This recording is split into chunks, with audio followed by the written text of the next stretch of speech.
March 4, 2023, araw ng Sabado nang pasukin ng mga armadong lalaki ang bahay ni Negros Oriental Governor Roel Digamo sa bayan ng Pamplona na nagresulta sa pagkamatay ng gobernador. Agosto 1, araw ng Martes, nang isinapubliko ng Anti-Terrorism Council o ATC ang impormasyon na idinideklara nilang terorista si expelled Negros Oriental 3rd District Representative Arnulfo Teves Jr. at umano'y armadong grupo nito kasama na ang kanyang kapatid na si dating Congressman Pride Henry Teves. Kasunod na rin ito sa pagkakasangkot umano nila sa madugong pagpaslang kay Negros Oriental Governor Roel Digamo at iba pang insidente ng pagpatay sa lalawigan. September 6, 2023, araw ng Miyerkules, pinaa-aresto na ng korte sa expelled Negros Oriental Representative Teves Jr. at iba pang akusado sa kaso ng pagpatay kay Governor Roel Digamo matapos na inilabas ng Manila Regional Trial Court Branch 51 ang warrant of arrest laban sa dating mambabatas. Kaugnay nito, sinabi ni Acting PIO Chief Police Colonel Jean Fajardo na tulong-tulong ngayon ang iba't ibang ahensya ng pamahalaan upang maisilbi ang warrant of arrest.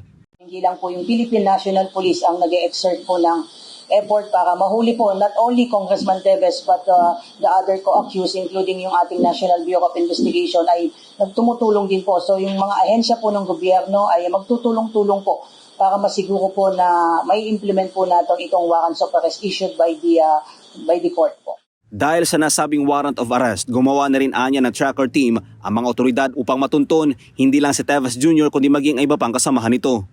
Sa ngayon po ma'am ay may kinreate na po tayong dedicated tracker teams to run after yung kanyang mga co-accused. At kausap ko nga po kanina yung Regional Director po ng Police Regional Office 7 as well as the Director of CIDG.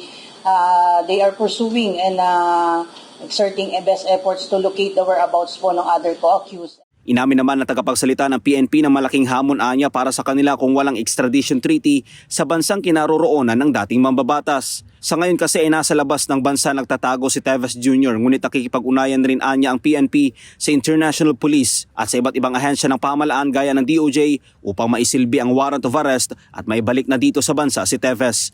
Marami po tayong naririnig kung saan yung mga lugar na kanyang pinagpupuntahan. I think no less than the Secretary of Justice has mentioned some of the countries.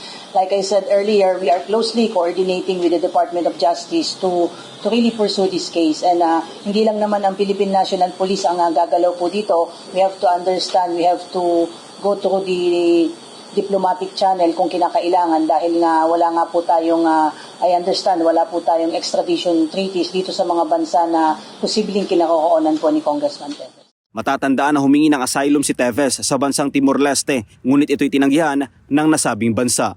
Para sa Diyos sa Pilipinas kong mahal, Almar Forzuelo, SMNI News.